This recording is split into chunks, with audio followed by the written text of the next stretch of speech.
Let's get into Gamers Need Christ, guys. This should go pretty quick. 1 Corinthians 13. Let's start a little bit. If, remember Atari basic language? If-then statements. If I speak with the tongues of men and of angels, knowing of the world and of heaven, but do not have love, I have become a noisy gong or a clanging cymbal. You're just trying to get attention to yourself. And if I have the gift of prophecy and know all mysteries and all knowledge, and if I have all faith as to remove mountains, but do not have love, I am nothing. People can think they have all the knowledge in the world, and it's in the palm of my eye. I Googled it. I know it. Don't you know it? It's right here. I'm a know-it-all. But they don't have love. They have no love in their heart. They've allowed their hearts to grow cold.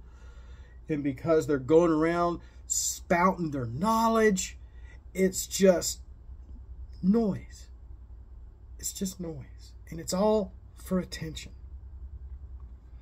And if I give all my possessions to feed the poor, and if I deliver my body to be burned but do not have love, it profits me nothing. You're not going to get out of anything giving to other people if you don't have the right attitude, if you don't have actual love for the people you're trying to help.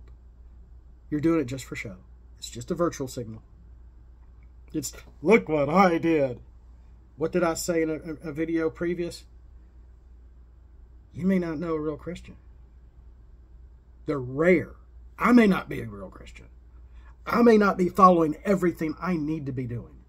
Every single one of us is a hypocrite. Every stinking one of us. And all we're trying to do is get through the end of the day praising God, loving God, and trying to spread it to others. And we're all failing. And even people that are not believers are hypocrites. Like I said, again, we are all hypocrites. How can you judge another for what they are if you're judging yourself? Or you don't want to be judged because as you judge others and putting labels on them. Whether it's words like, I don't know, sis, and all this mess. Well, let me tell you what sis is. This is what this means. Yeah, I know what it means. And you're using it like a four-letter word. And a lot of us, it's new slang, and you're using it like a curse word. And a lot of us don't appreciate it. Let's continue. 1 Corinthians 13. Verse 4. Love is patient. Love is kind. It is not jealous. Love does not brag. It is not arrogant. Knowledge can make one arrogant. And I know someone in my family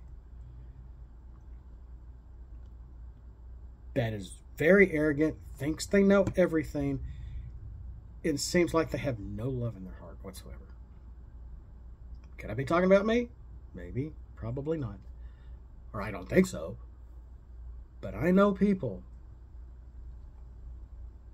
who will, on a dime, correct you and have the power because they're right and you're wrong. But no love in their heart. And they're letting their heart get cold. Not doing things for others. To not brag about it. To not let anyone else know. Keep it private. As you serve others, you're serving Him at the same time. If it's truly praiseworthy and your heart's in the right place, you're serving Jesus. You're serving the Lord. There's no need to brag about anything. He will know, but your neighbors don't need to know. but you need to help your neighbors. Love does not act unbecomingly. It does not seek its own. It is not provoked. Does not take into account of wrong suffered. Does not rejoice in unrighteousness, but rejoices with the truth. Bears all things, believes all things, hopes all things, endures all things. Love never fails. But if there are gifts of prophecy, if, they will be done away. If there are tongues, they will cease. If there is knowledge, it will be done away. For we know in part, and we prophesy in part. But when the perfect comes, the partial will be done away. When I was a child, I used to speak as a child, think as a child, reason as a child. I became a man. I did away with childish things. For now we see in a mirror dimly, then we face to face. Now I know in part, but then I shall know fully, just as I also have been fully known. But now abide faith, hope, love. These three, but the greatest of these is love. Let me tell you something. I kind of had an epiphany, a light bulb moment, as my wife likes to make fun of me about. Because when I get something, you know, okay?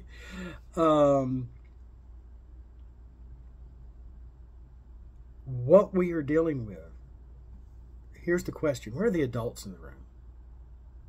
Where are the adults in the room? Yeah, my kids know I have collected Transformers. Know I like trying to do something with a silly two-player game that nobody else wants to play with me, or even Magic or anything else. There's so much two-player stuff and board games and card games. They don't care. They don't want to play with Dad. You don't want to bond with me. I'm the one that gets a lot of stuff done around here, and I have been on the verge of being a special needs person since 1980. Rolling around like Chip Chase, if you know who that is. But we have people who are stuck in their own minds, made up with their own faith of these fake genders. It's a cult. It's a religion almost to itself. Very cult-like and spreading like a virus among our kids. Now, if someone is an adult and they want to do something and change their ways and change based on what they are thinking, we can't stop them. But don't touch our kids. Finally, some people are starting to see this, but let's take this a little further. I've been arguing with some people on Facebook. Probably shouldn't, because it's social media. When I was a child, I used to speak as a child, used to think as a child, reasoned as a child. When I became a man, I did away with what? Speaking like that, thinking like that, reasoning like that. It's a maturity. It's a spiritual maturity, not so much physical, but there is that too. But when these people from the other side that don't want to believe this, they play pretend. They are in their pretend world. Like what? Who plays pretend? Little kids. Little kids play pretend. Little kids, they're 3, 4, 5, are going to dress up and pretend to be something else. It's normally temporary. It's normally just for fun. You're not going to completely change their entire life because they dressed up as something as a 4-year-old. Well, that's it. That's it then. That's what they are. Let's push it on them. No, they're playing pretend. Let them play pretend. Let them get it out of their system. They will grow up if you're the adult in the room and learn to say no.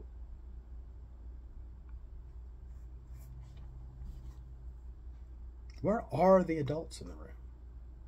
Too many people are still stuck with a childish mentality, a play pretend mentality. That's what we're seeing. That's 1 Corinthians 13 in real time, right now in 2024. Because so many people are so against, and one, they're full of hate. Two, not only do they not believe in God, they also believe in other things they can't see, like what they think they are. They are denying their real self. For now we see in a mirror dimly, but then face to face. Now I know in part that I shall fully know, just as I also have been fully known. This is a hard verse to unpack, and my pastor went over this years ago, and I don't remember what he said. But now I see in a mirror dimly, face to face. You're looking at yourself. You have to realize and admit what you are is who you are, and accept it. Take responsibility for your own self. Stop playing pretend. Take off the clothes. Take off the furry. Stop being Mario or Sonic or whatever and all these sexual perversions. That's childlike thinking. Let me tell you something. Every single one of us, even Christians, sometimes have a hard time of letting things go, letting the past go. You have to change, not just into a Christian, but mature into an adult.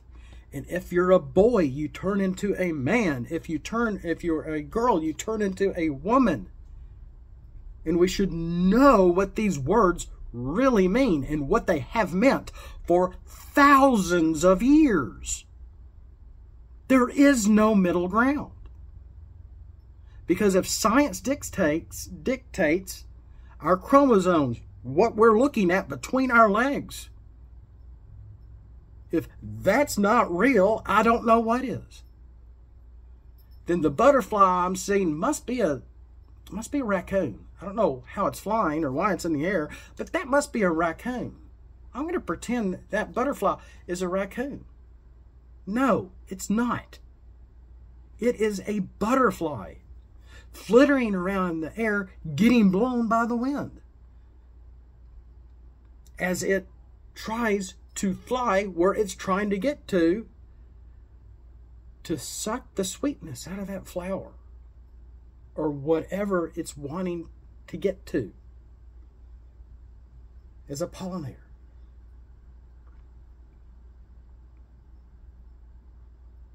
But sexual, isn't it? A little bit. That's how life happens. Two guys going at it is not going to produce a child. Two women or girls going at it is not going to produce a child. It takes one of the other. Like Ghostbusters. You got a keymaster, you got a gatekeeper. There is no in between. I got pretty downright glib about this years ago on this channel. It's in the depths of there somewhere that if someone is doing butt, it doesn't matter who the butt is. It's butt. You're attracted to them, maybe, but you're doing a butt. It could be anybody's butt.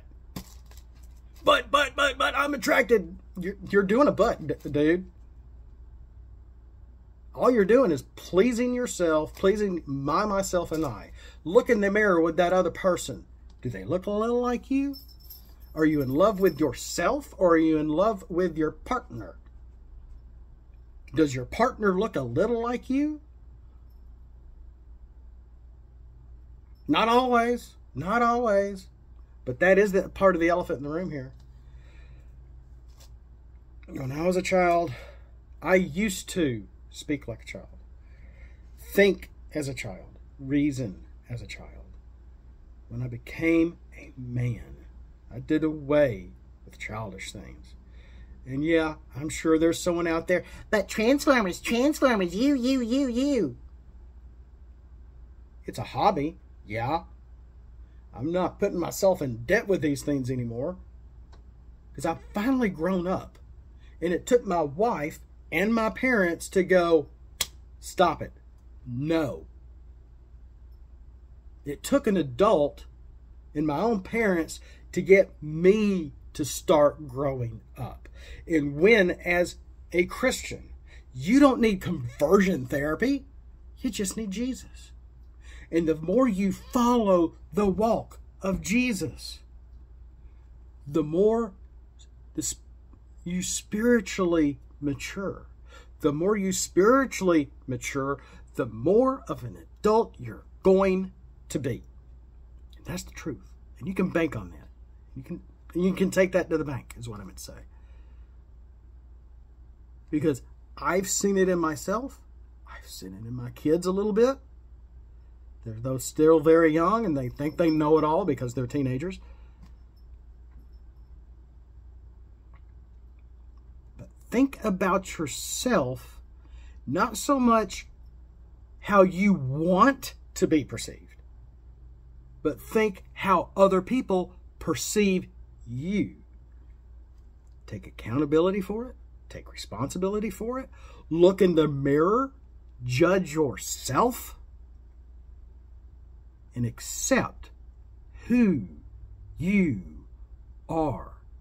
In the words of Mufasa, remember who you are. I think a lot of y'all, or a lot of these LG, etc. people have forgotten who they are.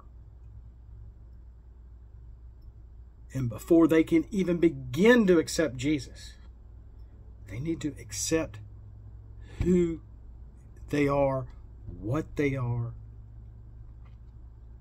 And if they do start to believe their unbelief and believe in something else they can't see, not just their gender, but Jesus and God, that there is an authority that is worthy of love, of respect, then they can understand what love really is. Love is love. No.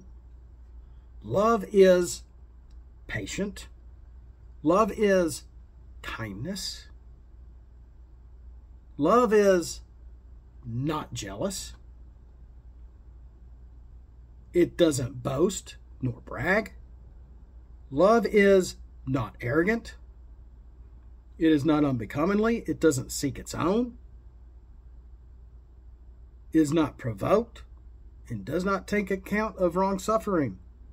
It does not rejoice in being without God and unrighteousness, but it rejoices with the truth. Unusual, isn't it, how this statement in 13:5 here of Corinthians, in telling us what love is, it's telling us everything love is not. And then ends with this nice little bow. Thank you, Anthony Brown Logan. That what does love rejoice in? Truth. Who is the truth? The way and the life is Jesus.